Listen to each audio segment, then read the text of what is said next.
Welcome to the first video of this series where we'll take a look at the process behind the drums and percussion.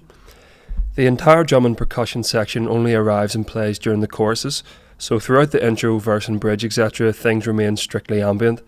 We'll get into the details of why it's arranged this way in the final video, so given that the chorus is quite elevated in contrast to the rest of the piece, I want the drums to have a similar energy, so this involved using heavier snare layers as one of the focal points with an almost hip-hop leaning pattern around the kick drum.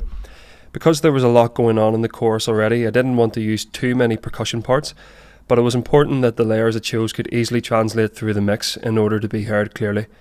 What I'll do now is play through the entire drum section, starting on the transition right before the chorus, which includes the processed snare roll, and after that I'll single out each element at a time and talk a little bit about each one of them.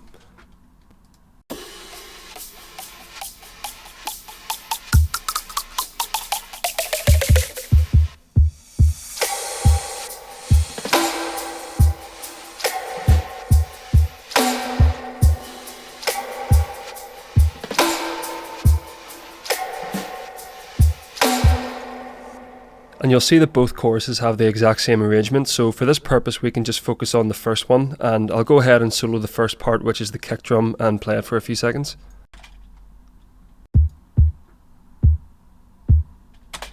So this kick drum cuts through easily enough but remains quite a subdued sound when in isolation. I generally don't use kick drums with too much high-end content because the nature of these kinds of tracks don't tend to call for it. I'll play it with the snares so that you can hear the interaction between the two.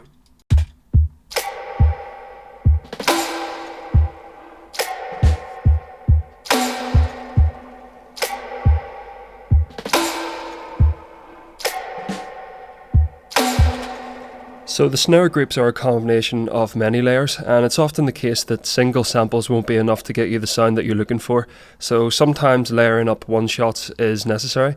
I'm going to play through all of the samples that make up these groups so that you can hear what they consist of.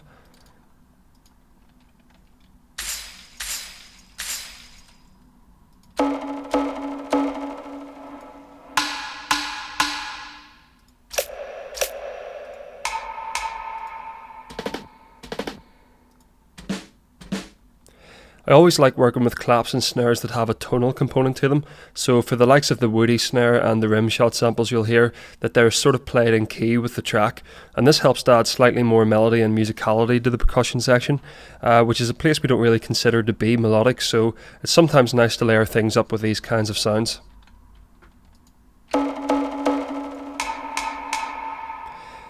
You'll have noticed that the entire snare group has quite a prominent reverb, so I want to go into the mixer and take a quick look at the Reverb Send.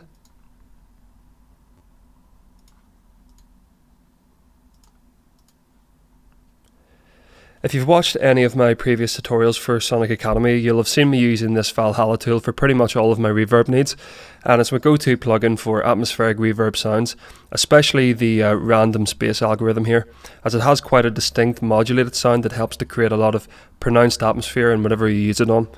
The decay time is set to over 3 seconds, which is quite long considering that there isn't a 3-second gap between the snares playing on the 2s and 4s, and so usually I'd worry that things could start to muddy up in such an instance, but it seems to work well here.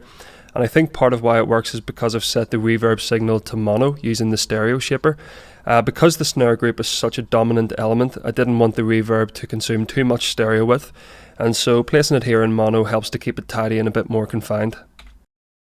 Next up we have a recording of some snare brushing. This serves as a kind of undercurrent to the rest of the drums and helps to give the entire section a bit of additional interest. I've sidechained it to duck at every downbeat so it doesn't interfere too much with the kick or snare patterns, and I'll go ahead and play it both on its own without the sidechain and then activate the sidechain to show you the interaction with the kick and snare groups.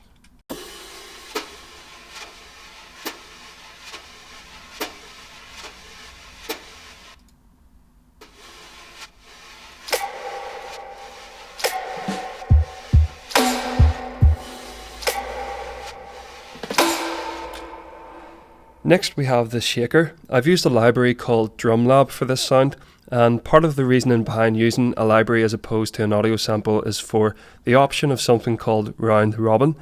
And basically all this means is that each time the sample is triggered within the library it will sound slightly different, which helps in making it sound a little bit more authentic during playback and not as static. To also help with authenticity, you'll notice variations in the timing and velocity within the piano roll. So I'm going to go ahead and open that up to play it through.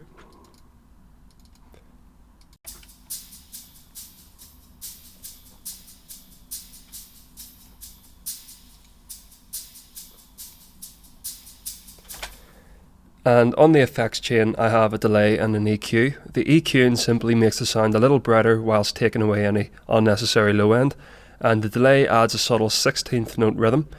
Usually I would add the delay to a send channel for maintaining the transients of the original signal, but this shaker has quite a soft character and I didn't find it mattered so much in this context. I'll play it again whilst opening some of the plugins to give you a visual idea.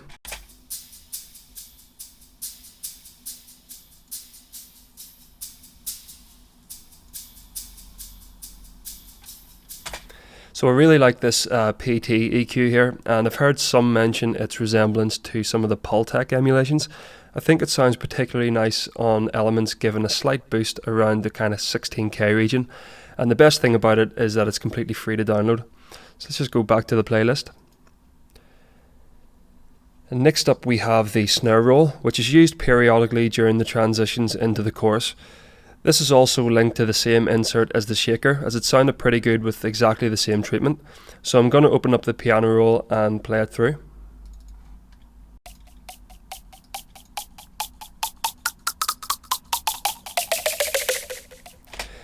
You'll notice that it rises in velocity so that it's gradually introduced rather than just barging in all of a sudden.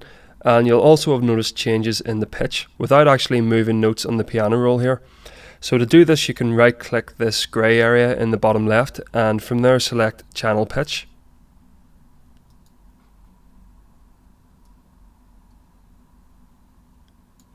You'll see that I've drawn in pitch automation from within the piano roll, and this is a handy way to quickly execute some cool functions. So you can also change the likes of the panning data from here too. Little things like this help to better establish the element you're working on, so just give it a try next time you're working here.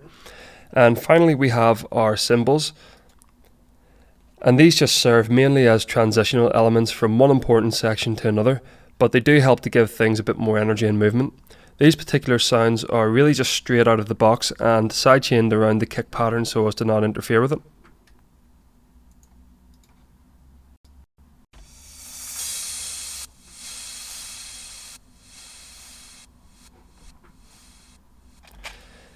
Again, if we go to the mixer, you'll see a delay insert here, and it's important that this comes above the limiter on the chain, otherwise the delay would trigger after the sidechaining occurs and you wouldn't get that typically desired pumping effect from the sidechain itself.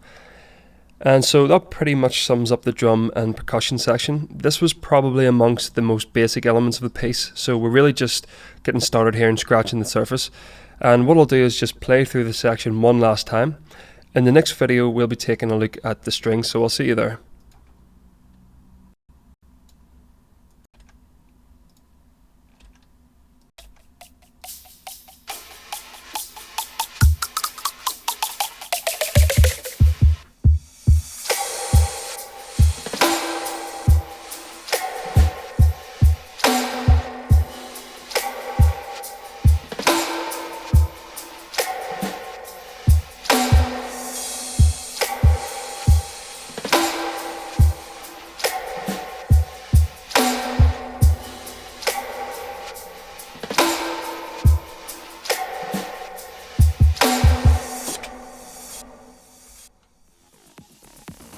Thanks everybody for watching, commenting and indeed liking. We really do appreciate all the support we get here on our Sonic Academy YouTube channel. So if you found this video super useful, please, we'd love you to hit the subscribe button. We update the YouTube channel every week with new content, and if you want to watch some more relevant content, just click on the videos beside me.